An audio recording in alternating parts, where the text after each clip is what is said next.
Muy buenos días. En mi condición de director de la Academia Nacional de Estudios Políticos y Estratégicos, y a nombre de todos sus integrantes, le doy la más cordial bienvenida a cada uno de los participantes en este seminario que aborda un tema relevante dentro del escenario político que enfrenta nuestra sociedad y del cual no podemos nosotros abstraer. Me refiero al tema Fuerzas Armadas y Constitución.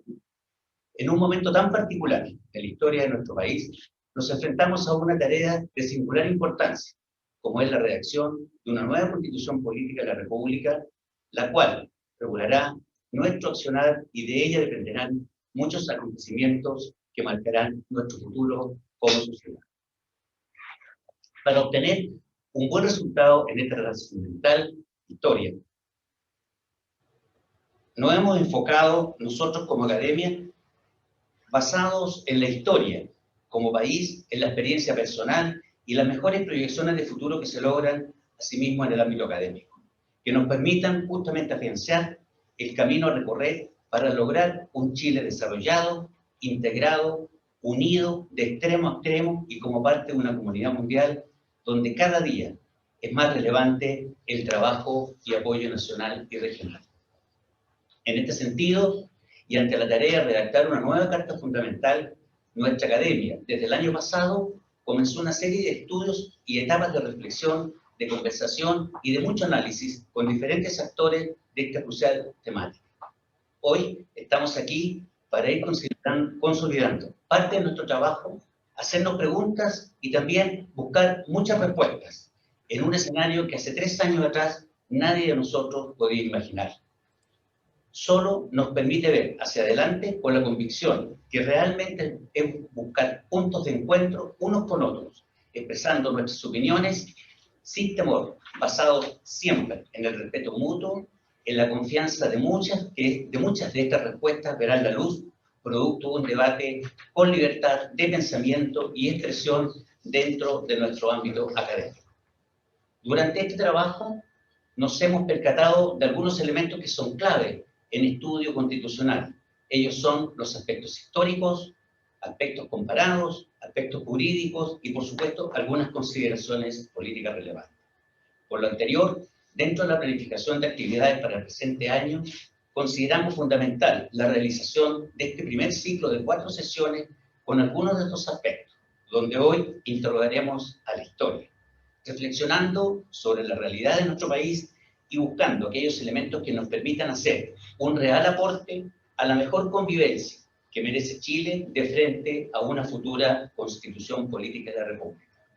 Agradezco a cada uno de ustedes su interés por ser parte de nuestro proyecto, considerando que el resultado de este ciclo de seminarios solo persigue ser un aporte a quienes tendrán la privilegiada y delicada misión de redactar la futura Constitución, desde el punto de vista político y estratégico que entregará nuestra academia. Muchas gracias y dejo con ustedes a nuestra doctora del Centro de Estudios, la señora Loreto Correa.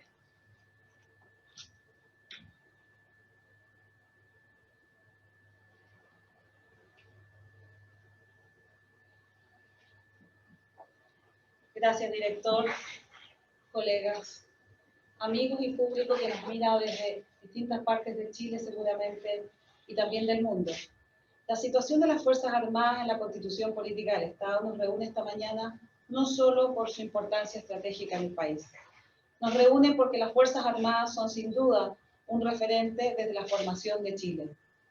Recientemente Isaac Caro y Alejandro Flores, desde la ciencia política, destacaban el rol fundamental de las Fuerzas Armadas chilenas, sus influencias española, francesa, alemana y estadounidense, en tanto que Pablo Contreras y Sebastián Salazar, desde el derecho, nos recordaban que el esquema constitucional chileno de subordinación democrática de los militares ha sido adaptado satisfactoriamente para los fines democráticos que hoy reinan, porque dependen no solo del presidente de la República, sino también a través del Ministerio de Defensa del Poder Ejecutivo. Pero recordemos el contexto histórico. En 1823, momento de la primera gran Carta Fundamental chilena, se señalaba que ningún cuerpo armado podía deliberar y que era el Senado quien decretaba la fuerza del ejército permanente, y que era esta la única fuerza del Estado. Desde entonces, es que se menciona el rol de la defensa en una asociación deliberante solo entre el Senado y el Poder Ejecutivo. Lo mismo es interesante recordar que aunque lejanas las 4 guerras de Chile durante el siglo XIX, la de la independencia, que duró 8 años, la de la Confederación 4, contra España 2 y la del Pacífico 5, el Estado chileno se apoyara en los cuerpos castrenses para afianzar la soberanía y destacar el valor de la nación chilena.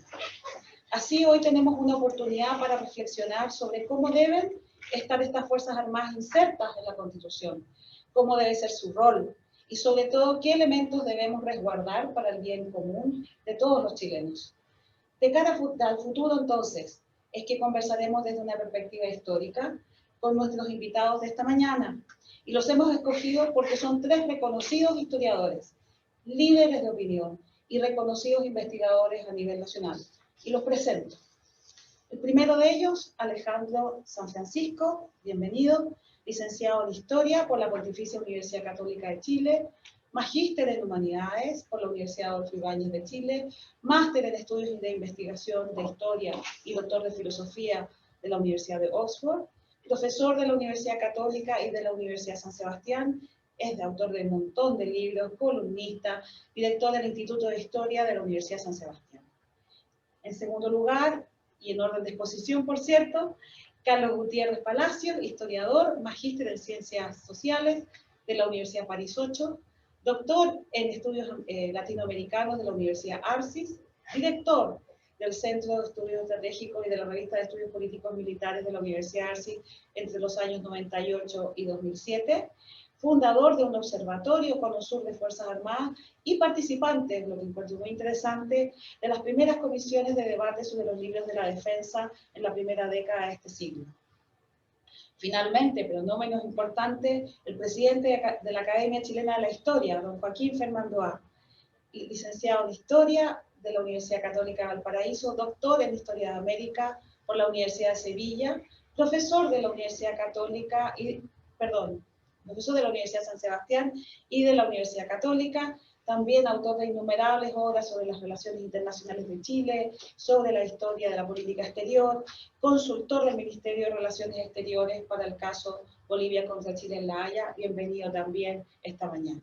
Así que los dejo en primer lugar con Alejandro San Francisco. Nuestra modalidad será 15 minutos de exposición, de presentación de cada una de las ponencias, y a continuación haremos la ronda de preguntas con lo que ustedes nos vayan enviando a través de Zoom y de Facebook que están conectados. Un gusto y comencemos. Alejandro. Muchas gracias, señor director. Muchas gracias a la NEPE por esta invitación y a los historiadores presentes por compartir este panel. El tema que nos toca reflexionar es las Fuerzas Armadas y la Constitución desde una perspectiva histórica entre 1823 y 1980. Y a mí me parece que hay 2 claves de comprensión de la posición de las Fuerzas Armadas y su relación con las constituciones. La primera es la presencia gravitante de las intervenciones militares en la génesis de las constituciones chilenas, particularmente en aquellas constituciones que han tenido más duración en la historia de Chile. Y en segundo lugar, ¿cuál ha sido la función constitucional que han fijado los textos fundamentales a las Fuerzas Armadas de Chile? Y me parece que estas 2 claves son relevantes. En el primer caso, se advierte que las crisis institucionales chilenas son muy decisivas para la formación de cartas fundamentales. Ciertamente la ruptura con la monarquía a partir de 1810, 1818 significó un cambio relevante y eso da inicio al primer constitucionalismo, a las constituciones de 1812, que es un reglamento constitucional, a 1818, 1822, 23, 26, aunque no llega a ser constitución, son leyes federales, y 1828. Ese primer constitucionalismo tiene esa dimensión basada en la ruptura constitucional, y si las constituciones duran poco tiempo o se establece un nuevo texto, habitualmente es por intervenciones militares, por la abdicación de un uniformado o por la intervención de otro. Y en 1829 se da una guerra civil que es decisiva entre Pipiolos y Pelucón, y no nos vamos a detener en ella, pero el triunfo en Lircay de la fuerza del general Prieto y políticamente del ministro Diego Portales va a significar el inicio de un nuevo régimen que en 1833 va a dar inicio a la constitución de ese año. En 1891 es la división de las Fuerzas Armadas nuevamente la que se refleja en la Guerra Civil de 1891 y el resultado de ello es la consagración del parlamentarismo en los campos de batalla, como dijeron las doloridas palabras de José Manuel Balmaceda en su testamento político. Y 3 décadas y media más tarde son los golpes militares de 1924 y 1925, más la intervención del general Mariano Navarrete en la Comisión de Estudio de la Nueva Constitución, lo que da inicio a la Constitución de 1925. Finalmente, el 11 de septiembre de 1973 fue un hito decisivo, no solo para el término del régimen establecido en la Constitución de 1925, sino para el inicio del estudio de una nueva Carta Fundamental a través de una comisión de estudio, la Comisión Ortúzar, que va a concluir con la Constitución de 1980. Si uno analiza todos esos regímenes, en 1833 gobernaba el general Prieto, en 1891 pasa a gobernar el capitán de navío Jorge Montt, en 1924-25 tiene relevancia especial el coronel Carlos Ibáñez del Campo, y en 1980 el general Augusto Pinochet. Personas con uniforme son determinantes en la génesis de las constituciones. Hoy vivimos un proceso constituyente que no tiene origen por primera vez en la historia de Chile en una intervención militar, pero sí en una rebelión popular, estallido social o revolución de octubre, como se le ha llamado en distintos textos, estudios y ensayos sobre el movimiento del 18 de octubre de 2019, que da inicio al proceso constituyente en marcha. Si uno pasa de la génesis de la Constitución a la función constitucional de la Fuerza Armada o a la posición de la Fuerza Armada, en lo que más ha habido acuerdo en las distintas constituciones es en fijar su carácter de instituciones obedientes y no deliberantes. Como bien se decía aquí en la primera Carta Fundamental de 1823, se establecía específicamente que la fuerza pública es esencialmente obediente, ningún cuerpo armado puede deliberar. Como ha señalado en un estudio Alejandro Guzmán Brito, esto proviene del constitucionalismo francés de la última década del siglo XVIII. Luego, las constituciones siguientes prácticamente no innovan en este punto, le cambian los dos puntos por un punto seguido. En la Constitución de 1833, la fuerza pública es esencialmente obediente, punto, ningún cuerpo armado puede deliberar. Y esa es la misma fórmula que utiliza la Constitución de 1925. En una fórmula un poco más compleja, la Carta Fundamental de 1980 precisa las Fuerzas Armadas y de Carabineros como cuerpos armados son esencialmente obedientes y no deliberantes, que era la fórmula coloquial que se utilizaba para describir a las instituciones militares y al cuerpo de carabineros, que había sido creado en 1927 y que por eso no aparecía en las cartas anteriores, es decir, eran obedientes y no deliberantes. Ahora bien, ¿cuáles son problemas relevantes que no están necesariamente en las cartas fundamentales o en los temas que hemos mencionado? Primero es que hay disputas doctrinales en los momentos de crisis. Ojo que aquí lo relevante es la existencia de momentos de crisis política o institucional. Luego, la existencia de disputas doctrinales. Por ejemplo, en 1829, en 1891 y en 1973, si uno revisa la prensa, los estudios, las discusiones parlamentarias, se da cuenta que hay un debate al interior de la clase dirigente e incluso de los juristas sobre qué significa esencialmente la posición de que las Fuerzas Armadas son obedientes y no deliberantes. Por una parte está clara que las Fuerzas Armadas deben obedecer al presidente de la República, pero también es bastante obvio que las Fuerzas Armadas deben obedecer a la Constitución y las leyes. Y en los momentos de crisis institucional y crisis política, lo que se produce es que un grupo de la nación, habitualmente un poder del Estado, denuncia a otro por no respetar la Constitución y las leyes. Es lo que hizo la oposición al al gobierno de la Constitución de 1828, es lo que hizo el acta de deposición al presidente Balmaceda a comienzos de 1891, y es lo que hizo la Cámara de Diputados, por ejemplo, el 22 de agosto de 1973 contra el presidente Allende. ¿Qué debieran hacer las Fuerzas Armadas en esos casos? Las dos posiciones son a que la Fuerza Armada debe obedecer ciegamente al presidente de la República. La segunda posición es que no debe obedecer al presidente de la República porque el presidente se ha salido de la Constitución y de las leyes, y por eso debe obedecer a la Constitución, a la Carta Fundamental.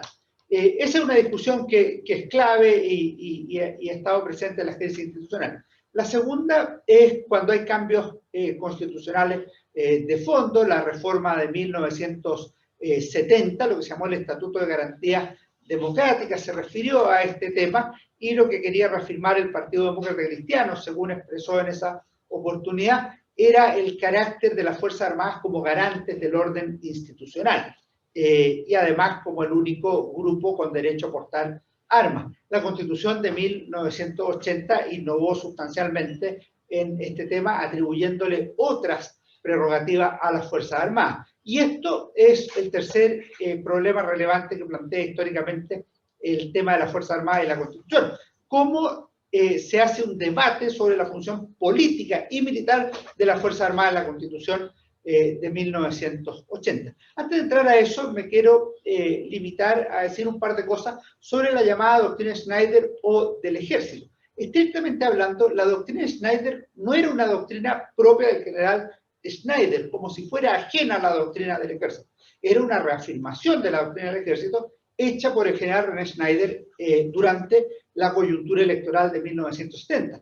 Y en distintas entrevistas y reuniones con el cuerpo de generales y con autoridades de gobierno, el general René Schneider básicamente reafirmó algunas tesis fundamentales de las Fuerzas Armadas. ¿Cuáles son ellas? Primero, que la intervención en política está fuera de la doctrina del ejército o de la doctrina de las Fuerzas Armadas. En segundo lugar, que hay un pleno respaldo al gobierno constitucional de la República, sea este el que sea, el del presidente Frei en el momento histórico, pero el que asumiera a partir de las elecciones del 4 de septiembre de 1970 también.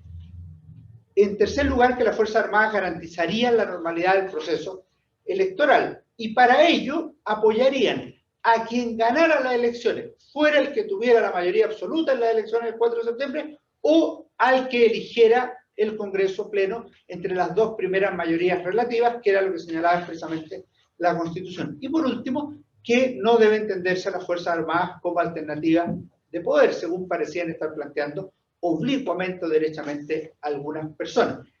La única excepción que planteaba a esto el general René Schneider, y lo hizo en una reunión del Consejo de Generales, dijo que era conveniente señalar que la única excepción a este pensamiento eminentemente legalista era que el poder que se está sustentando y respaldando, o sea, el Poder Ejecutivo, abandona su propia posición legal. Y en este caso, naturalmente, las Fuerzas Armadas se deben a la nación, que es lo permanente, más que al Estado o al gobierno, que es lo temporal. Y en ese caso quedan en libertad para resolver el problema frente a una situación que es absolutamente normal. Esta segunda derivada de la doctrina institucional de las Fuerzas Armadas ha sido poco estudiada en Chile, pero es muy relevante porque es la que apareció en 1829, es la que apareció en 1891 y es la que volvería a aparecer en 1973. Es decir, cuando se produce un quiebre institucional, cuando un poder del Estado se sale de la Constitución y de las leyes, ¿qué deben hacer las Fuerzas Armadas en tal caso? Me quedan 5 minutos y para ir cerrando voy a decir un par de cosas. La primera es respecto de la Constitución de 1980. Y es que hay dos cosas, una que mantiene la continuidad de la función de las Fuerzas Armadas y otra que innova sustancialmente. Respecto de la continuidad, la Constitución del 80 mantiene las funciones o las posiciones tradicionales en materia constitucional respecto a las Fuerzas Armadas en dos cosas. Por una parte señala, como ya lo dijimos, que son instituciones esencialmente obedientes y no deliberantes. Y en segundo lugar, que son instituciones esenciales para la seguridad nacional. Esto significa que están cumpliendo su tarea propia, que están ejerciendo las funciones de defensa, resguardo de la soberanía, que son aquellas para las cuales han sido creados y que son obedientes y no deliberantes, es decir, son jerárquicas, no deliberan en materias de política contingente y todas esas cosas que les están vedadas. Pero por otro lado, la misma Constitución del 80 establece que garantizan el orden institucional de la República, lo que ciertamente era una innovación muy fuerte que llevó a la oposición de la época a señalar que se establecía en la Constitución del 80 un cesarismo presidencial bajo tutela militar. Lo que decían las Fuerzas Armadas y sus partidarios constituyentes era que esa era una exigencia, una necesidad de lo que había ocurrido en la ruptura institucional de 1963 y que las Fuerzas Armadas, mejor que nadie, podían garantizar hacia adelante precisamente que el orden constitucional de la República permaneciera vigente y no se volviera a romper como había ocurrido en los últimos años de la democracia tradicional chilena de la Constitución del 25. Adicionalmente establecía una institución novedosa que era el Consejo de Seguridad Nacional. No era estrictamente novedosa, antes había existido un Consejo Superior de Seguridad Nacional, pero aquí la establecía con categoría constitucional y además le asignaba una función política que era muy especial, que era representar a cualquier autoridad establecida en la Constitución su opinión frente a algún hecho, acto o materia que a su juicio atente gravemente en contra de las bases de la institucionalidad o pueda comprometer la seguridad nacional. Lo segundo podría ser entendible, lo primero, atentar contra las bases de la institucionalidad, es ponerlo como un organismo preventivo del cuidado de la democracia. Si uno mira la evolución política de Chile, tenemos que ha habido cambios relevantes, cambios de hecho y cambios en el derecho, como este último que señalamos, que finalmente, como sabemos, fue eliminado en las reformas constitucionales subsiguientes a la Constitución de 1980. Muchas gracias. Muchas gracias, Alejandro, por ceñirte el tiempo. Carlos, ¿qué cuentas hoy día? Muy bien. Muchas gracias. Buenos días a todas, todos.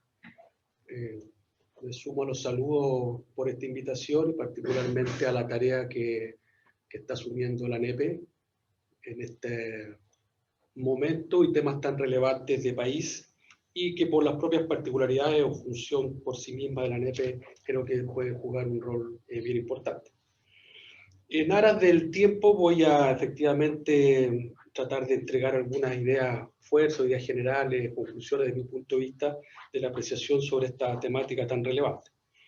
Y para ello voy a hacer uso muy genérico de un instrumental analítico que proviene más bien desde la sociología política bordeliana, que es el concepto de artefacto político y de campo político, para analizar justamente el rol que las Fuerzas Armadas han tenido en los momentos históricos de crisis que han llevado a la creación de constituciones o de codificación de constituciones, jugando el rol tanto de objeto como de sujeto. Y en ese sentido, efectivamente, los momentos constituyentes, que efectivamente son más allá que solo la codificación de un texto jurídico, han sido en Chile momentos de crisis importantes, de ajustes con las necesidades del momento, perspectivas del momento histórico, y que efectivamente están y arman coyunturas históricas muy relevantes.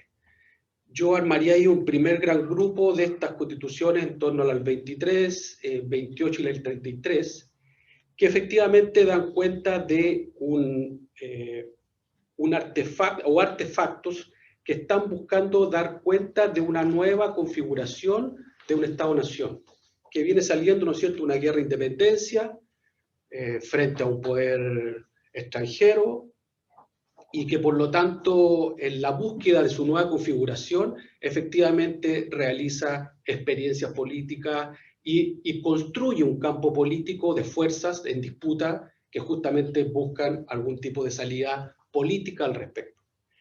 Y en ese sentido, en ese periodo creo que hay que tener en cuenta la configuración de que cuando hablamos de las Fuerzas Armadas, yo diría que hay que tener presente, hablar más bien en muchos aspectos de lo militar, más que de una fuerza organizada como Fuerza Armada, que también están todavía en construcción.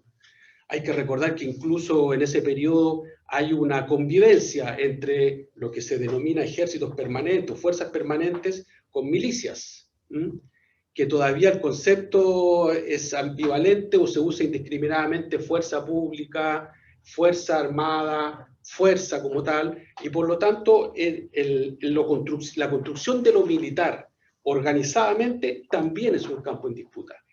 Y por lo tanto, eso se refleja en estos artefactos y en la actuación que tienen estos sujetos de lo militar y de las estructuras propiamente articuladas como fuerza en el debate político.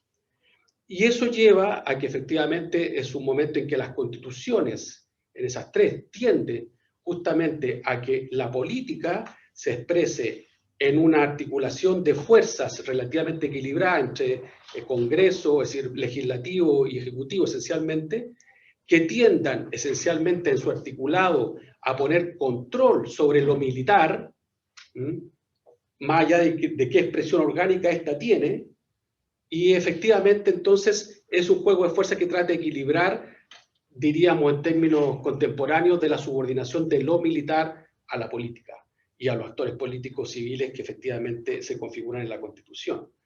Por lo tanto, esas son tres constituciones de experiencia al respecto, que por supuesto los avatares políticos, como aquí se ha expresado, tienen distintas formas en que eso se articula. Pero efectivamente, si nosotros vemos, lo esencial es que se mantienen esas tres constituciones, en que lo militar y los cuerpos que expresen eso militar deben ser no deliberantes, que justamente proviene de la experiencia tanto de la Ilustración del siglo XVIII, como particularmente de las experiencias constitucionales de la Revolución Francesa, sobre todo la de 1791, que ya establece que los cuerpos armados no son deliberantes, son obedientes, y también el mismo concepto de pueblo en armas, que aquí se asumen tanto como milicia y efectivamente estas configuraciones al interior de las constituciones.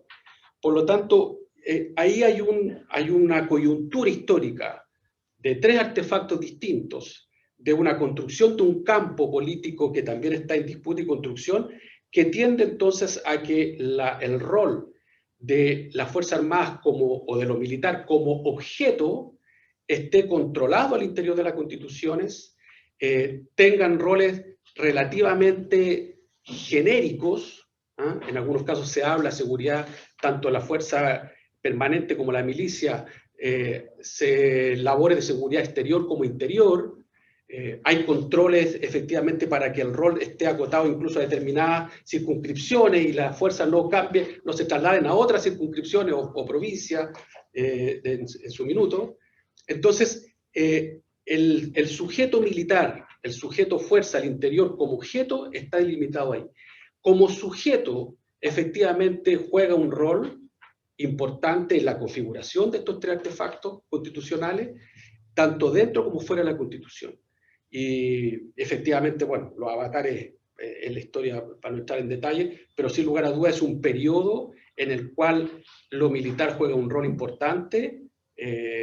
Hay un intento serio de controlarlo al interior de estos artefactos, y efectivamente entonces está la disputa en este campo político para que vayan constituyéndose efectivamente en una formalización al interior de la coyuntura, una formalización al interior de una codificación, que son las constituciones, y por lo tanto un rol definido ahí al respecto.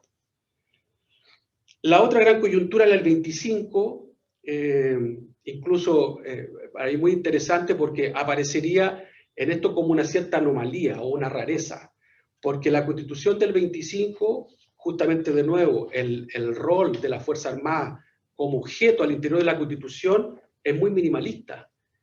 Apenas un artículo, el 22, que define que son obedientes o no deliberantes, y el resto no aparece como tal, siendo, y por eso una suerte como de anomalía o rareza, que en cambio las Fuerzas Armadas como sujeto son determinantes para la Constitución del 25 y para la coyuntura del 25 y lo que viene después. Entonces, y además en un momento, en un ciclo histórico también largo, en el cual las Fuerzas Armadas desde fines del siglo XIX venían en un proceso creciente de profesionalización bajo un nuevo esquema, dejando detrás la formación o la doctrina francesa y pasándola por una mucho más rígida y estricta de la prusiano-alemana, en el cual elementos de la apolitización, de la concepción ideológica con respecto a los movimientos socialistas, anarquistas o los movimientos sindicales o los grandes movimientos de ruptura en la Europa del siglo XIX son recogidas y codificadas en este proceso de modernización. Pero lo que aparece entonces justamente en torno a la crisis del 25 y la Constitución son unas fuerzas armadas que por el contrario presionan por un nuevo artefacto político que dé cuenta de una nueva realidad nacional que tenía que ver con ascenso de nuevos movimientos sociales que se estaban empoderando, particularmente el movimiento obrero, la crisis de un determinado modelo político en el parlamentarismo, en fin, dar cuenta de nuevos actores y situaciones nacionales, del cual incluso también nosotros éramos efectos de políticas internacionales, recordemos los efectos de la Primera Guerra Mundial en nuestro país. Entonces, es una constitución minimalista, la del 25, en este aspecto, insisto, como objeto de la Fuerza Armada al interior, concepción que a mí me atrae mucho en el sentido más bien habermasiano de la constitución minimalista, pero insisto, está esta rareza de esta diferenciación del objeto, fuerza, como sujeto, Fuerza Armada, en este campo político en el cual ellos participan también muy activamente. Y que da pie, ¿no es cierto?, a un también momento constituyente que trasciende, vuelvo a insistir, el momento de la escritura de la Constitución, a un periodo en el cual también esta fuerza y la Constitución y el rol de este sujeto, Fuerza Armada, va a tener una preponderancia muy importante en la configuración política posterior. Surgimiento de nuevos partidos, incluso con participación de militares en la fundación de algunos de ellos, como el caso del Partido Socialista, levantamientos militares que tienden justamente a volver a jugar un rol político importante como sujeto en la configuración política del Estado de Chile.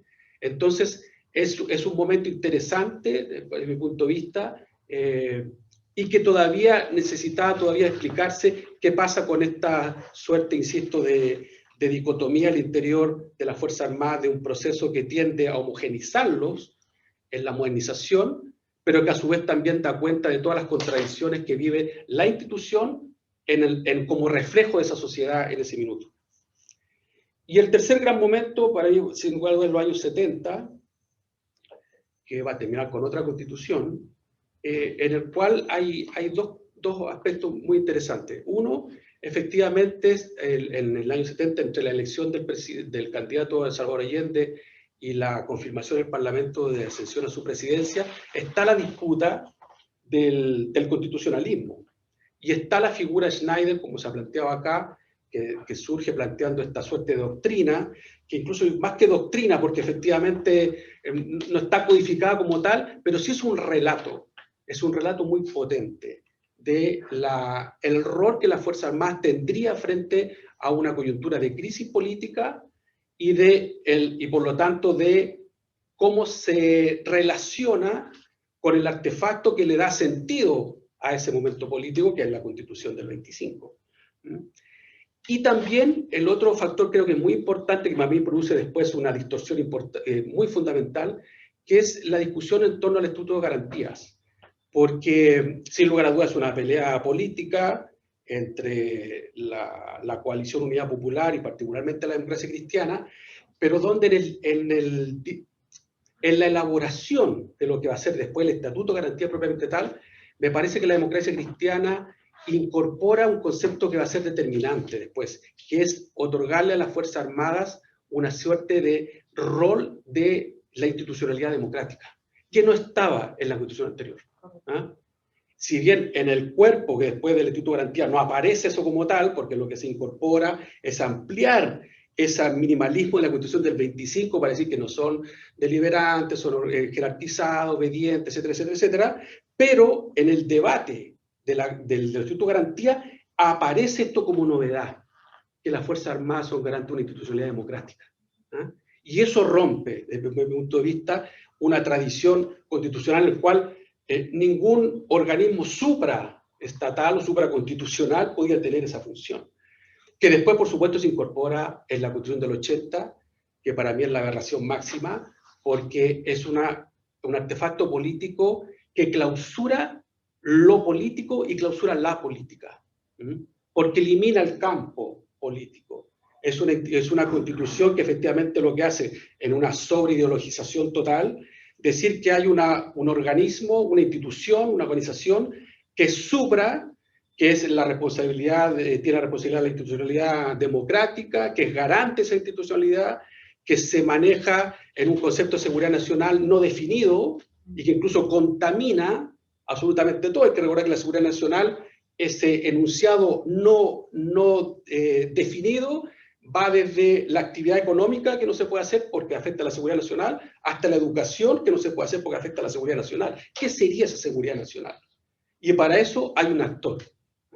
Entonces, el rol de las Fuerzas Armadas al interior de esa aberración constitucional que es el 80, tiene un rol como objeto muy poco, diría yo, ajustado a la tradición de que es una institución para la soberanía exterior, y más bien entonces el rol como objeto es de el garante, el supervigilante del aspecto de la política interior, de la institucionalidad. Y por lo tanto, ese rol como objeto distorsionado absolutamente en la historia, y a su vez como sujeto es efectivamente no solo el que implementó toda la Constitución del 80 en base a un esquema político de dictadura civil-militar, sino a su vez es el que está como todos los sujetos supra y dominante del campo político, por lo tanto elimina el campo de la política. Y es donde vemos que entonces no hay un efectivo equilibrio entre los poderes del Estado, que está la creación de este Consejo de Seguridad Nacional, que incluso tiene roles más allá como de un nuevo poder del Estado. Entonces, efectivamente, elimina la política. Y a partir de ahí, entonces, se genera, desde mi punto de vista, una distorsión muy grande en el campo de lo que ha sido, o de lo que debiera ser la construcción de una democracia, no solo una democracia, sino incluso cualquier participación en política. Estamos terminando. Solo, entonces, quisiera cerrar, digamos, con esta suerte de cómo en estos tres grandes momentos, y por supuesto todo lo que pasa entre medio, pero estos tres grandes momentos constituyentes, la necesidad, de mi punto de vista, de articular en la elaboración, en la construcción de hipótesis, el rol de las Fuerzas Armadas al interior de la Constitución como objetos de la Constitución y fuera de la Constitución como sujetos de la construcción de esas constituciones. Y en ese sentido creo que el papel de las Fuerzas Armadas ha sido clave, importante, más allá, por supuesto, de la opinión y de los gustos, pero claramente ha sido un actor fundamental en esos momentos constituyentes. Gracias. Bueno, aquí a nuestro presentador, Joaquín. Gracias. Interesante tu postura, Carlos. Gracias. Adelante. Gracias, director, por la invitación. Gracias a la NEPE, que he venido varias veces a diversos tipos de seminarios relacionados con mi especialidad, y por la importancia que he tenido en el papel relacionado al mundo intelectual y político con las Fuerzas Armadas en los últimos 30 años. Entonces, esa es una institución que pasará a la historia constitucional de Chile, por lo menos en sus márgenes. Gracias, Loreto, colega y amiga. Una serie como de tesis históricas que puede desarrollar. En primer lugar, la idea del poder político y la soberanía en el origen de la humanidad. Hay una completa fusión entre lo que llamamos lo político y la espada. Pero en la complejidad de la civilización, de las instituciones, hay una separación. Y hay una separación y una distinción. Pero, en primer lugar, nunca es absoluta. Y en segundo lugar, se producen confusiones que tienen que ver casi siempre con la crisis. Y ese es un tema, la separación del poder político y de la espada, la distinción entre ambos, que no son lo mismo. Pero en su origen hay una casi total identidad. Segundo lugar, y este es un fenómeno de las civilizaciones, pero más claro, por supuesto, en el mundo moderno, como tantas cosas en las que todavía estamos envueltos, es la idea, la profesionalización de los militares del siglo XVIII en adelante, en fin, pasa diversas etapas, no todas partes al mismo momento, y lo que algunos historiadores, con esta palabra invención está como de moda, llaman la invención del civil, porque hace 3 siglos, 4 siglos en nuestra colonia, la distinción del hombre que portaba armas, que no portaba en su vida, en su mundo vital, no era tanto. La persona que tenía una escopeta en la casa o una espada, una lanza, eso era común en las milicias, todo eso. Pero ahí está la distinción, esta separación clara de la sociedad moderna. Y en tercer lugar, está ahí otro elemento, el concepto del poder pretoriano, que tiene un sentido medio peyorativo, pero yo trato de darle lo más objetivo que se pueda, que nace el nombre, nace de Roma, pero que tiene que ver que ante la crisis de lo político, como que el factor decisorio se traslada al que tiene la espada. Eso es como una... no me gusta llevar la idea de las leyes físicas a las relaciones humanas, pero se le parece en todo caso. Sucede este fenómeno. En nuestro momento emancipador no hay gran diferencia entre los civiles y los militares. Los civiles y los militares es lo único. Es casi lo mismo. No es totalmente lo mismo. Y hay en esta división también, en la emancipación, hay un desgarro en la sociedad, que para mí el ejemplo más claro es el motín de Figueroa. ¿Quién era el legítimo? ¿La Junta o las autoridades tradicionales? Y la respuesta en términos teóricos no puede ser clara, no es clara. Y hay dos espadas, la espada de los rebeldes, pero que a su vez dicen el sistema depende al final de una persona. Eso cae, el rey, y vuelve a nosotros que tenemos que armarnos. Nosotros somos los legítimos. Que es más fuerte, yo creo, esto, pero yo entiendo también a Figueroa, por eso una vez propuse crearle un monolito en el centro de una placa en el Monumento de Santiago, pues yo entiendo el desgarro de ese discurso. De esta unidad sustancial sale la figura del caudillo en el siglo XIX y siguiendo un concepto de Omar Góngora, porque también ha sido usado más ampliamente por otros historiadores en el siglo XX, el caudillo democrático en el siglo XX, que en algunos casos, como el paradigmático, el general Perón, es político y es militar, y funda un tipo de movimiento al cual volveré. Pero, y esto sucede al comienzo de la historia republicana de Chile. Y hay todo un ciclo en donde la espada y el poder político es lo mismo, pero se está diferenciando. Los generales O'Higgins, Carrera, lo ponemos en este caso, que su actuación fue corta, el más caso claro de caudillismo puro, cortado por todas las razones históricas de accidentes trágicos, el general Freire, el general Prieto y el general Bulnes. O sea, como la base de Chile, pero también del excepcionalismo chileno. Excepcionalismo que a veces se critica, no fue tal, en fin, no fue una democracia, no fue una república, se podrá decir lo que se quiera. Sí, hay algo de cierto, pero si uno da una mirada comparativa, dejando de lado el caso especial de Brasil, a América del Sur, América de México, etc., el proceso institucionalizador en Chile es diferente al de otros países, porque está el tema de la impersonalidad, en el sentido que hay un cambio regulado y por elecciones.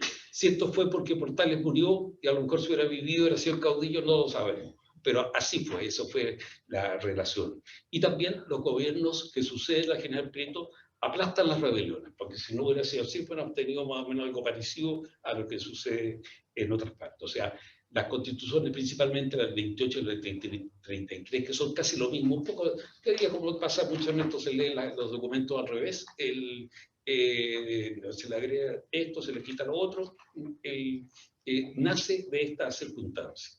1891, Alejandro ha escrito un par de libros y muchos trabajos sobre este tema.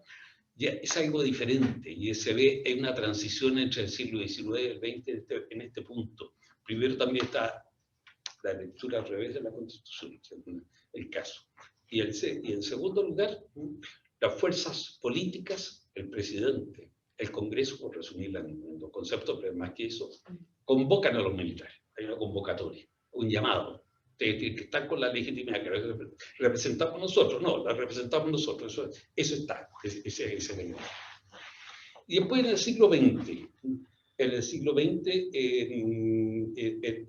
XX, la de 1924, digamos, dura hasta el 32, aunque en varias etapas, incluye la primera dictadura de desarrollo del siglo XX chileno, está bajo otro signo, y que yo lo llamo de que la clase política en el siglo XX, en gran parte del mundo, está también un nuevo actor que es la clase militar, con cierta legitimidad, mirado por todos, unos más, otros menos, con cierta legitimidad. En 4 sistemas que son paradigmáticos. El primero de todo que funda esto, con un discurso así, los jóvenes turcos 1908, que será Mustafa Kemal Pasha, y el kemalismo. El caso de Chiang Kai-shek, el caso del general Franco y el caso de Gamal Abdel Nasser, también todos sistemas. Unión de digamos, la espada y el soberano político, pero crean sistemas en donde se van diferenciando y que tienen que ver también con la crisis ideológica del siglo XX. Entonces, ese es un poco el signo. Y también los militares en Chile, hay un elemento también de convocatoria el año 24, tanto del presidente Alessandri como de otros actores políticos. En esa manera. Y surge también vamos a llamar un caudillo semidemocrático, el mayor coronel y después general Ibáñez, y el sistema Ibáñez, aunque al revés del régimen de Pinochet, no fue un gobierno militar, fue un régimen funcional, el cual fundado por los militares, pero no fue exactamente un gobierno militar, al revés del 73, donde los uniformados ya han tenido un papel como muy activo en el gobierno. Pero eso es una etapa posterior al movimiento del año 24. En el 27 hay cambios bien rápidos, y en torno a eso está la Constitución del 25, que tuvo algo del año 80, ya hagamos la Constitución, pero está a comenzar a valer después. No fue exactamente igual, porque Ibáñez sostenido un presidente constitucional y que había habido elecciones, etc. Había un parlamento, había algún grado de discusión y debate político, después que viene la caída de Ibáñez, etc. Pero ese es un elemento importante. Y estos autoritarismos del siglo XX tienen relación con la crisis ideológica, con la discusión entre autoritarismo frente a democracia y frente a las revoluciones radicales, en lo que se puede llamar también los sistemas totalitarios. En cambio, la crisis de 1973 está más radicada a través de la guerra civil del 91, que es una división más centrada en la clase política. Vamos a decir que todas las grandes desgarros mundiales son finalmente un desgarro de unos pocos también. Esa es otra teoría que hay que ver, de que la sociedad, en el fondo, si miramos la gente, no está tan dividida. Eso yo creo que vale al 99% de los casos de conflicto interno. Pero, en fin, hay diferencias relativas. Yo creo que en el 73 hay una división en el cuerpo político que ancla en la sociedad, ancla fuertemente. No de manera absoluta, nunca pasa nada de manera absoluta. Y la relación entre crisis, reforma, revolución, contrarrevolución es un elemento fundamental en la historia de Chile. Y los militares también son convocados un poco por ambos bandos, porque la resolución de la Cámara y la respuesta de Salvador Allende, junto a esa respuesta y otros discursos de Allende de la época, pero además a conceptos muy de la izquierda chilena de la época, de que ellos representaban la Constitución. Mientras la Cámara dice, no, este ha violado la Constitución, es la discusión. Allende dice, no hagan los lesos, este es un llamado a una intervención militar, a que los militares tomen el golpe. Hagan un golpe, no usa la palabra golpe, pero está dando a entender clarísimamente que ese es el sistema. Es también el tema de la lectura de al revés, pero más desgarrada, no es como un artilugio. Entonces, de eso sale, bueno, no hablar del régimen, sino que el tema de la Constitución del 80, que es una respuesta que surge ante el temor de la inestabilidad y de una transición, el cambio en España tuvo una influencia, puede ser que bastante decisiva. El papel de los militares está claro en el inicio. tiene dos problemas grandes, y con otras palabras, pero coincido un poco con lo que se ha dicho aquí. Uno es que el procedimiento de la proclamación de la Constitución no siguió las reglas de juego de la legitimidad de las constituciones modernas. Se ha dicho también del 25, que hay algo de cierto, que fue al final un grupito, pero en base a lo que había existido en las discusiones y acuerdo por lo menos los principales actores tradicionales en el procedimiento. Eso no sucedió el año 80, ese es un elemento. Y en segundo lugar, porque hay un fuerte componente, sobre todo en los artículos transitorios y en el tema de las Fuerzas Armadas, hay un fuerte componente personal que tiende a deslegitimar. Pero creo yo, el grueso del cuerpo de la Constitución del 80 es un documento constitucional de las democracias modernas. Postergado, sí, hasta el año 90, y después con todas las transformaciones responde a esa tendencia.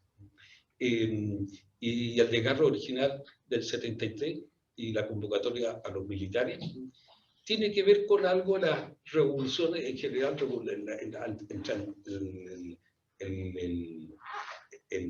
Han habido rebeliones militares, llamemos así, de izquierda nacionalista. Bueno, en nuestro continente el peronismo, en caso, se podría decir que también tiene una ala bastante derecha, pero bueno, en fin. Pero en general han habido. Pero no han habido rebeliones militares marxistas y donde las Fuerzas Armadas en algún sistema opten por la alternativa marxista. En todo el siglo XX hay una sola excepción en Etiopía en 1974, porque la realidad histórica nunca es homogénea, siempre hay alguna excepción. Las leyes tienen un límite. Pero es la única. En todas las demás, cuando se da el momento radical de lo uno o lo otro, escogieron siempre el campo antimarxista.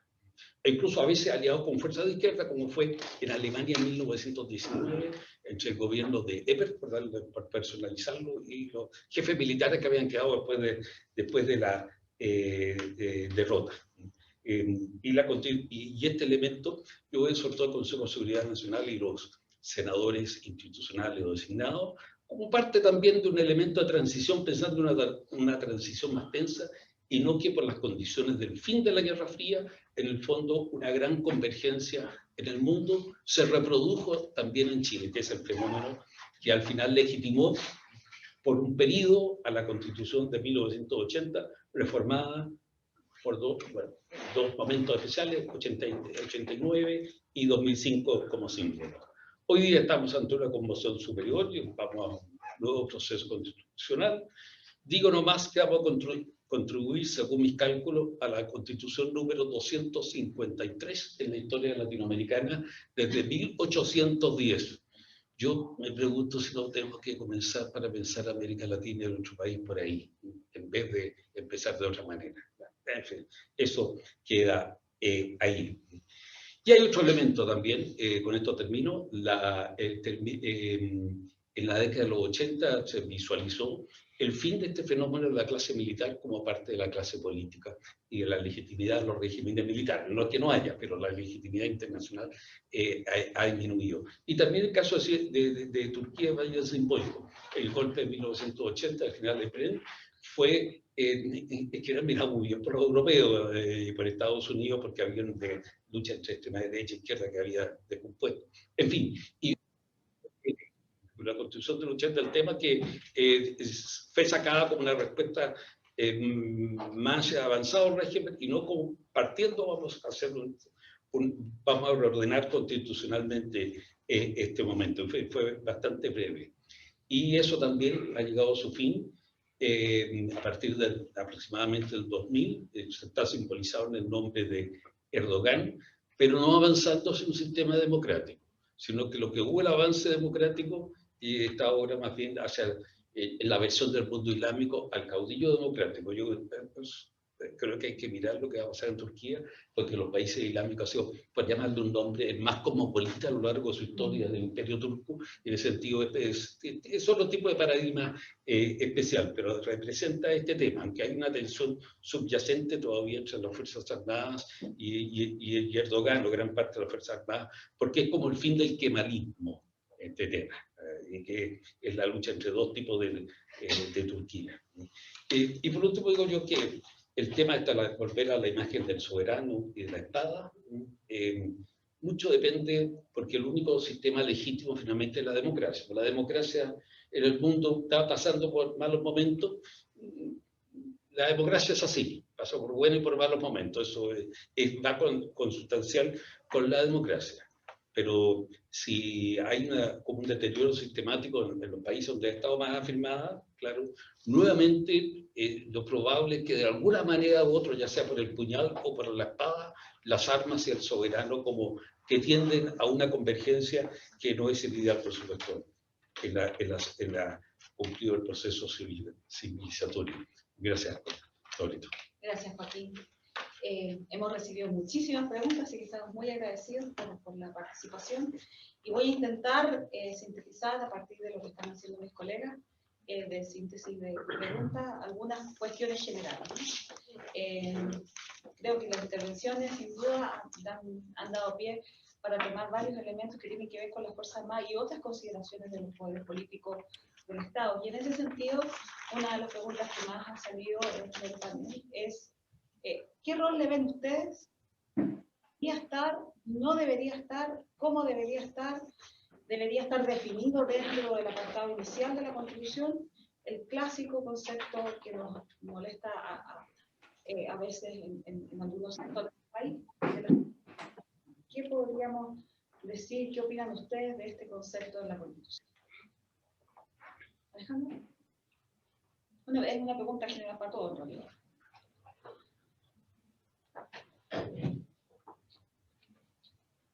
Yo creo que lo primero es ver qué tipo de constitución va a haber, de manera tal que si es una constitución que desarrolla mucho los temas o una constitución más bien minimalista, y según eso se establecen más o menos definiciones respecto a la Fuerza Armada.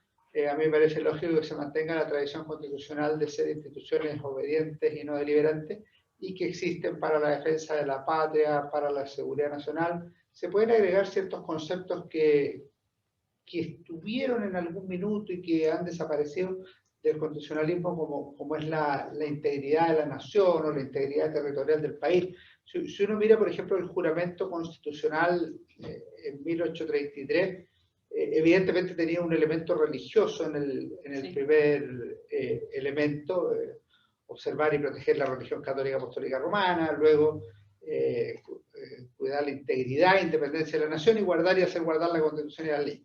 Pero era conservar la integridad e independencia de la nación. El juramento o promesa en 1925 era conservar la integridad e independencia de la nación. Cuando se le tomó el juramento o promesa al presidente Patricio Aylwin, la pregunta que le hace Gabriel Valdés es conservar la independencia de la nación. No es la integridad e independencia de la nación. Yo no sé por qué se borró integridad de la nación. A lo mejor podría incluirse ahí. Lo mismo, obviamente, a los presidentes siguientes. El último, Sebastián Piñera, fue exactamente la misma pregunta que le hizo el senador Carlos Montes. O sea, la independencia de la nación. Entonces yo creo que eso también podría estar eventualmente. Y respecto de la seguridad nacional, tiene que ser entendido en sentido de defensa, evidentemente, y no como bien se decía acá, no puede que tenga un sentido económico-social o cosas por el estilo, porque no esa es la dimensión para la cual fueron creadas las Fuerzas Armadas. Gracias.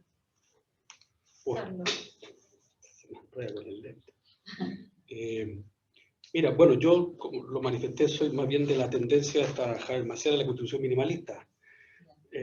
Porque efectivamente, si pensamos que la Constitución, la famosa Carta Magna, de largo aliento, en fin, tiene que quedar cosas estructuradas pensando un largo tiempo, y todo el resto del debate hay que dejar sobre la política contingente.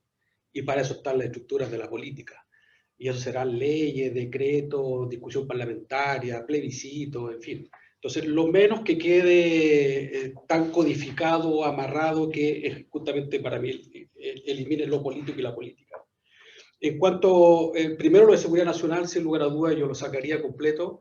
Uno, por dos razones. Uno, porque es un concepto que está muy contaminado históricamente. está asociado a un periodo de historia, está asociado a una determinada doctrina en América Latina, violación a los derechos humanos, dictaduras militares, en fin. Entonces es un concepto muy contaminado, y por más que alguien diga, no, que no corresponde a eso, sí, lo más probable es que no corresponde en ese momento, pero el nombre es el mismo. Entonces aquí hay que tener cuidado también en los discursos, en los símbolos que esto implica, y por lo tanto seguridad nacional fuera por eso, primero por esa contaminación, y segundo porque a no ser que se delimitara bien y si hubiera una bajada conceptual de qué va a significar seguridad nacional, podría ser. Pero si no está, como no está en la Constitución del 80, eso da efectivamente pie para que cualquiera en esa lectura entienda qué es seguridad nacional desde su particular punto de vista, como de hecho en la misma Constitución del 80 original se decía.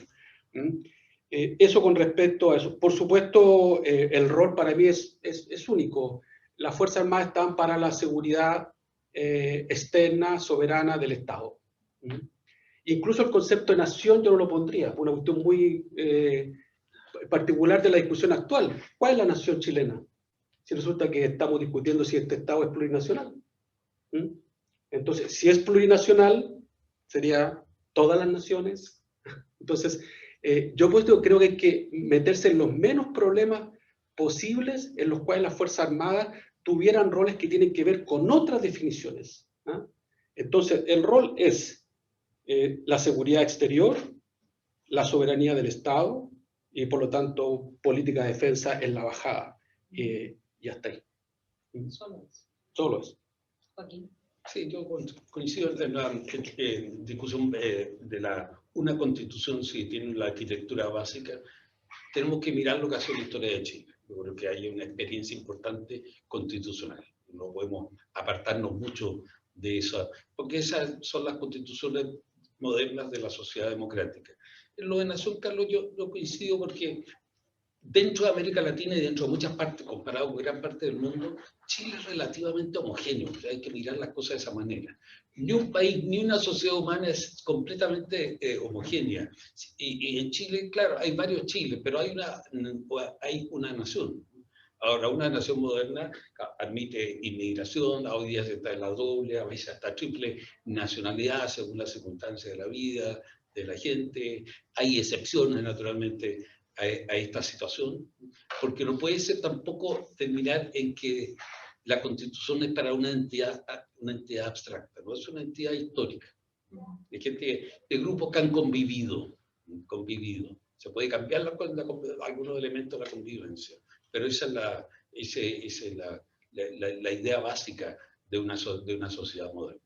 Alejandro, ¿tú querías agregar algo? Sí, que lo que plantea Carlos es un tema muy de fondo, porque todos los conceptos políticos son discutibles. O sea, si vamos a entrar en una disputa conceptual en una constitución, básicamente va a ser una constitución no solo minimalista, sino que casi vacía. O sea, cuando uno, por ejemplo, establezca los tribunales de justicia, ¿qué es justicia? ¿Para quién? ¿Para quién? ¿Justicia es lo que dice la ley o justicia es una cuestión un poco más profunda? Cuando uno dice los derechos, derecho a una educación de calidad, bueno, ¿qué es calidad? Bueno, entonces no hay que poner calidad en la declaración, o no hay que poner educación. Y lo mismo cuando uno establezca en Chile una república democrática. ¿Qué es lo que es una república democrática? ¿Qué es república y qué es democrática? Si uno mira en los momentos de conflicto político, la densidad histórica de las discusiones conceptuales es mucho más rica que en los momentos de estabilidad política. Y eso uno lo puede ver, por ejemplo, en que la discusión conceptual en los últimos 2 años ha sido mucho más densa que lo que fue en los 10 años precedentes. Ahora, eso no lleva a que tengamos que eliminar la discusión ni que tengamos que eliminar los conceptos. Yo digo que no solo vale para los temas militares, vale básicamente para toda la Constitución. Pero es que justamente esa es la gracia del momento constituyente. Si solo pensamos el momento constituyente como la codificación jurídica de 100 artículos, bueno, disculpa, a lo mejor la salida sería muy sencilla. El momento constituyente, y particularmente por la crisis profunda que vive Chile, es justamente poner en tensión todos esos conceptos. Ese es el debate. Por eso además incluso el debate, esto no es solo lo que va a discutir la futura convención constituyente, sino lo que va a discutir el país entero. Entonces, cuando tú dices que quiero poner en cuestión el concepto de Estado, claro que lo quiero poner en discusión, porque hoy día o el Estado subsidiario o el Estado de Derecho Social. Eso es una discusión, pues. Entonces, ¿quién lo tiene que resolver? Lo tiene que resolver el país en su discusión, porque si no, entonces me quedo con ¿qué concepto? El concepto de Estado. Pero si hoy día el concepto de Estado es un Estado subsidiario, es que no nos gusta ese Estado subsidiario, queremos un Estado de Derecho Social, entonces tenemos que discutirlo. Hoy día queremos decir, no nos gusta el concepto a propósito de nación. ¿Existe una nación en Chile o un Estado plurinacional? Eso es una discusión de concepto, de fondo. Eso es el momento constituyente. Por eso digo yo, eso es literalmente lo que yo dije, y por eso ya no tengo un problema. No voy a tener que interrumpir. Tengo más preguntas. Un solo tema. Y en el tema del Estado subsidiario, el Estado puede ser perfectamente subsidiario y garantizar derechos sociales. El tema es quién los provee y en qué orden. Bueno, pero justamente eso está en la discusión. Tengo Hoy más día preguntas. hay un sector importante que creemos que no es válido el Estado subsidiario, eso ya eclosionó. Entonces tenemos que pasar, si tú dices que es compatible, bueno, pero sería una apuesta histórica que es compatible, porque hasta ahora no ha sido compatible. En la Constitución actual está el tema social, ¿no? Sí, pero por favor. Voy a Es un tema hacer más política pública. preguntas. Voy a hacer más preguntas. Carlos se refirió a lo que debería proteger la Constitución Política del Estado. Ha mencionado la integridad territorial, la soberanía. Ustedes dos, Joaquín, Alejandro, ¿están de acuerdo en esos dos roles o agregarían más cosas? La pregunta es para ustedes dos. Loreto, ¿estamos hablando de las Fuerzas Armadas? ¿O de... Correcto, Ya, ¿qué deberían sí. proteger las Fuerzas Armadas? Ya.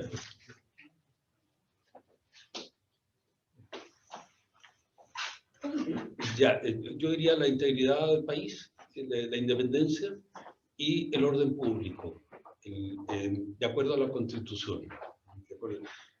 Me gustaría añadir de acuerdo al espíritu de la Constitución, pero ahí llegamos a la discusión de qué es lo que es una Constitución, también llegamos al mismo tema. Ya.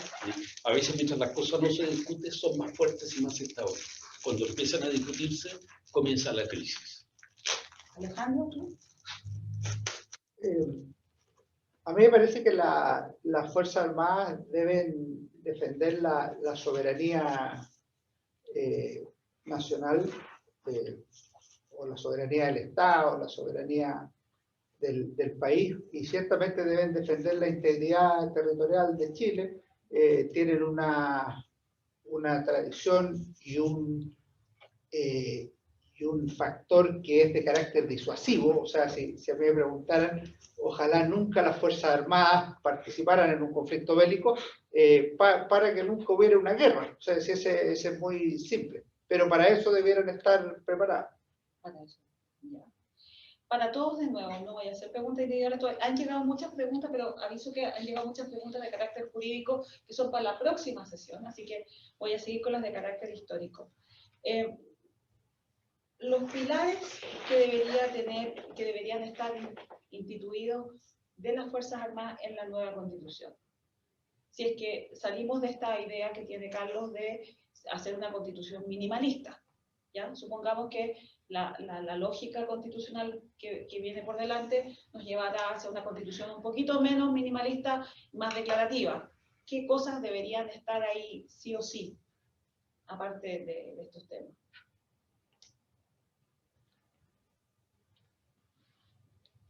Yo creo que en el tema militar bastan estos temas. No veo por qué debiera haber otros temas en materia constitucional. Sí, yo diría lo mismo, porque quizás un poco la reforma del 70, ¿no? Que son los únicos portadores de la violencia legítima, a usar el famoso término de Max Weber. Por ahí iría quizás un elemento, pero que algo que está en general en el mundo contemporáneo. Eso un poco lo ponen en tela de juicio. Carlos. Mira, yo ahí efectivamente me pegaría a la tradición que es muy importante en Chile, insistir en Fuerzas Armadas, jerarquizada, obediente, no deliberante, eso con mucha fuerza, claramente. Y claro, eso como los pilares de las Fuerzas Armadas, pero yo también introduciría algunas partes de la experiencia también constitucional chilena del rol de otras instituciones en relación a las Fuerzas Armadas.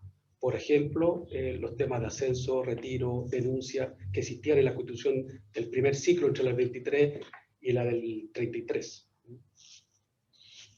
En ese sentido, los voy a meter un poquito en una complicación. ¿Y qué hacemos con los estados de excepción?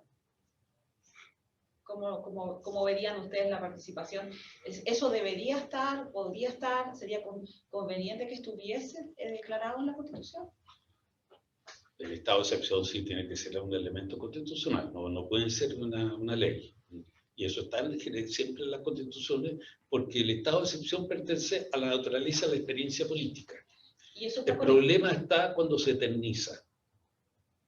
Ese es un problema, o sea, que habría que ponerlo, importante.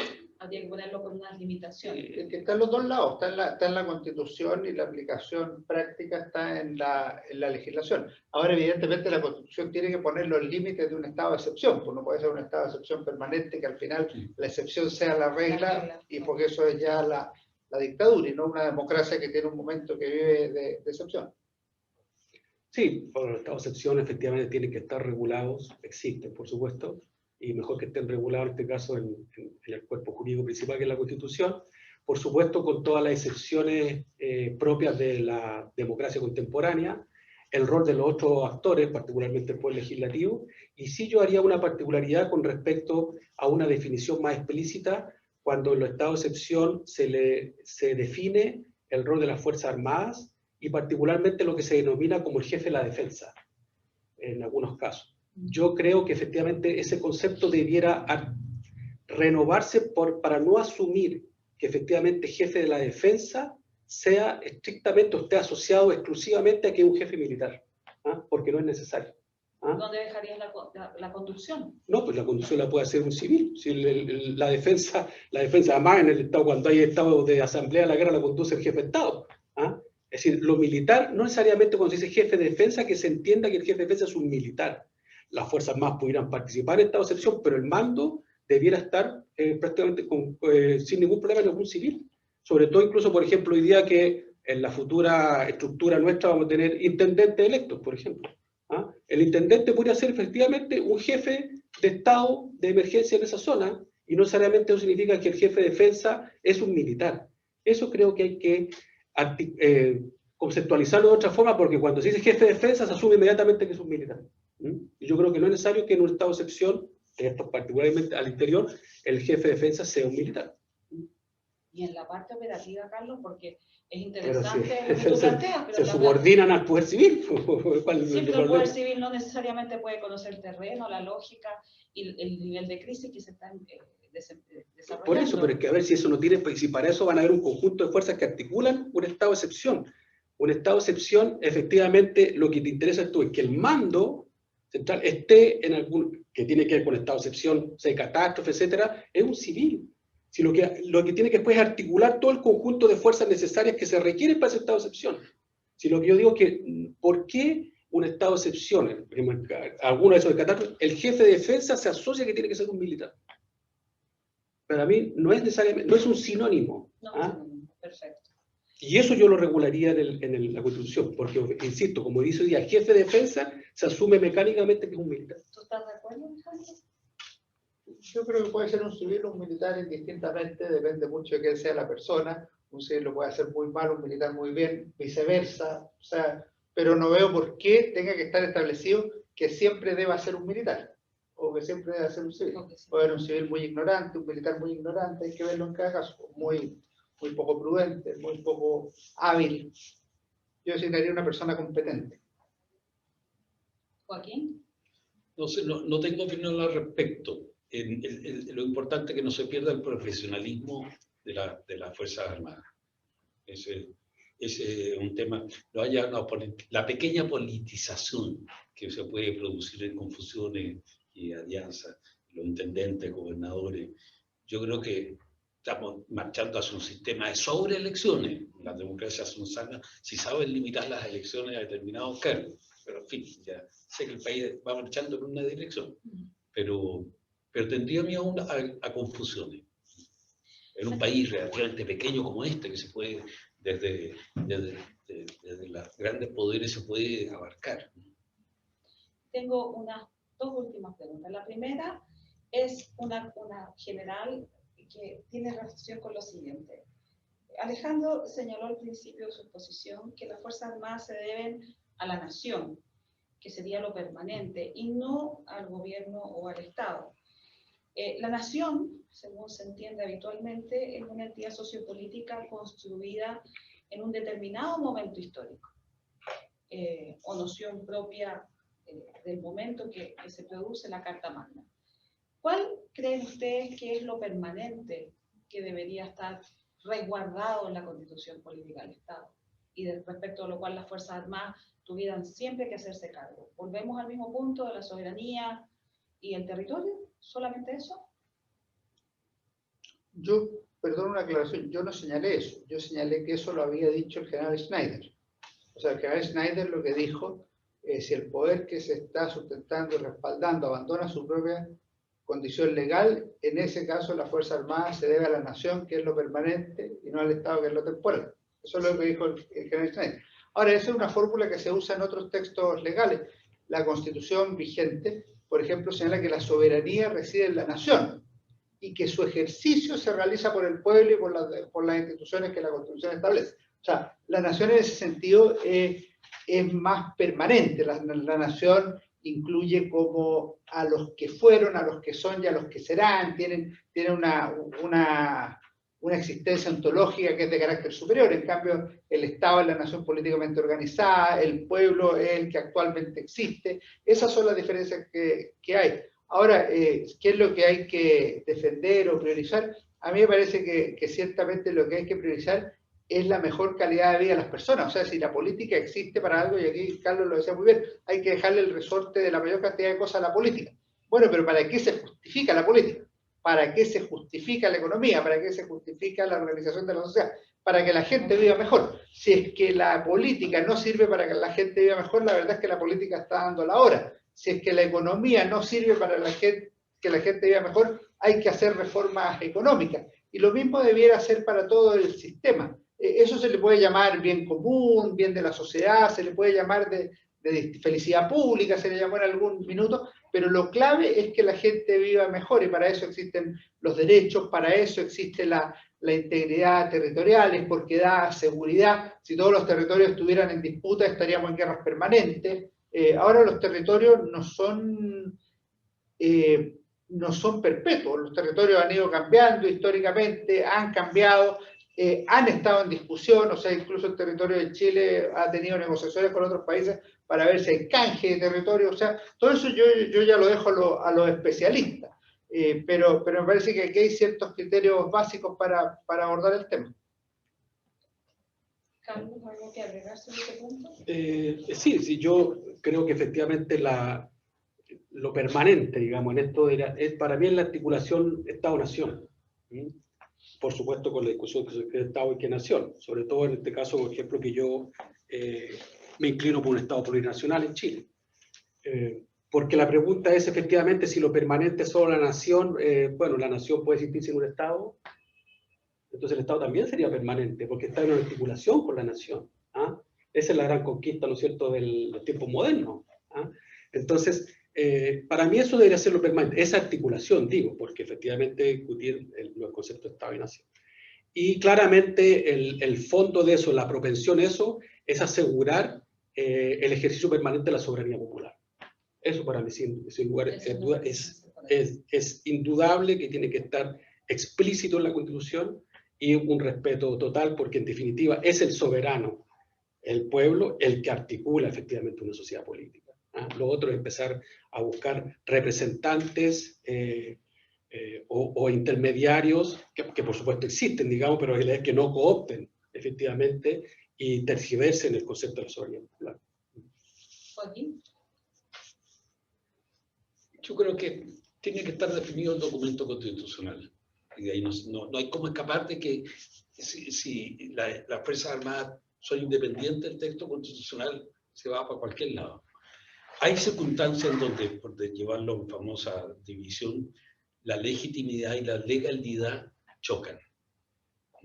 Pero si hacemos de eso, de cualquier pequeño conflicto cotidiano, vamos a caer en la guerra de todos contra todos. Sí. Tiene que ser algo muy excepcional en la historia en que realmente uno diga, mira, la legitimidad va por otro lado. Y saber que a veces eso puede tener consecuencias peores que las con las que uno vive. pero son asuntos ya de moral, de crisis absoluta. Bueno, les agradezco su participación en esta mañana. Les doy un minuto por si quisieran dar algún tipo de, agregar algo o decirle a los constituyentes que vienen por delante algún tipo de sugerencia, por decirlo de alguna manera. Quiero empezar con Joaquín, si es posible. Voy a empezar otra vez. Sí, quisiera una idea muy breve nomás de que una constitución, en el mejor de los casos, refleja lo que es un país, ¿no? Y debería tener esa condición. Un buen reflejo, un buen documento, un buen estilo. La presidenta del Instituto Chile lo destacó muy apreciadas palabras, pero la constitución no hace un país. Al redactar una constitución tenemos que tener mucho cuidado de que intente canalizar las buenas energías de Chile y no superar al país concreto que es el que nos ha dado vida. Gracias. Carlos. Sí, mira, yo creo que lo principal, como un mensaje no solo a la futura convención constitucional, sino a todo el país, aprovechar al máximo este momento inédito en nuestra historia constitucional. Como lo hemos visto, nunca hemos tenido una coyuntura en la cual exista una participación activa de los sujetos del soberano, electos primero por una convención, en un número importante, con representación paritaria, con representación de los pueblos originarios. Entonces creo que hay que aprovechar este momento inédito y entender desde mi punto de vista que este es un momento constituyente. La Constitución va a ser un documento, por supuesto, jurídico, especializado, en fin, pero el momento constituyente significa elaborar ese instrumento, ese artefacto político, pero significa el debate nacional, significa efectivamente ponernos de acuerdo en cuestiones esenciales, en un juego democrático de mayorías y minorías, y que efectivamente entonces el momento es más largo que solo la escritura de esto, y es más profundo que solo un debate para dejar establecidos grandes principios en un documento, y que por lo tanto se debiera transformar en un momento muy interesante para nuestro país de hacernos cargo de los grandes cambios civilizatorios que están sucediendo a nivel mundial y que nosotros debiéramos ser parte importante también de ese tránsito histórico. Yo creo que es un momento muy interesante para nuestro país, lo veo con mucha expectativa. Alejandro. Sí, yo no tengo nada que recomendarle a los constituyentes, espero que hagan muy bien el trabajo, que tengan la mayor legitimidad posible desde el punto de vista electoral, y yo ojalá la Constitución sea buena en calidad jurídica y sea buena en cuanto a los objetivos que persigue, que contribuya a que la gente en el futuro viva mejor. Sin perjuicio de ello, yo creo que aquí las claves no van a estar en el texto de la Constitución, o sea, la Constitución va a ser esa la que salga, va a estar el 2021, y en 10 años más vamos a tener la misma Constitución, y en 20 años más también. Se puede reformar, puede ir cambiando y todo lo demás. Pero lo clave es entender qué debe hacer la sociedad. Y la sociedad debe perfeccionar su democracia, esa es una tarea permanente. Debe, por otro lado, tener un desarrollo económico adecuado, que sea coherente con las aspiraciones del país, de la gente. Y en tercer lugar, tiene que tener progreso social. De lo contrario, se empiezan a producir contradicciones internas que van a llevar a una nueva crisis. En ese sentido, la Constitución es muy valiosa, pero si no hay consolidación de la democracia, desarrollo económico y progreso social, a mí me parece que nos vamos a hacer un autogol. Muchas gracias. Bueno, terminamos por el día. Dejamos a todos invitados para el análisis jurídico del próximo miércoles 10 de marzo a las 11 de la mañana. En esa ocasión van a estar presentes, entonces, la expresidenta del Tribunal Constitucional, doña Marisol Peña, y el abogado constitucionalista Tomás Jordán. Muchas gracias por su participación y por habernos acompañado esta mañana. Hasta luego. Gracias.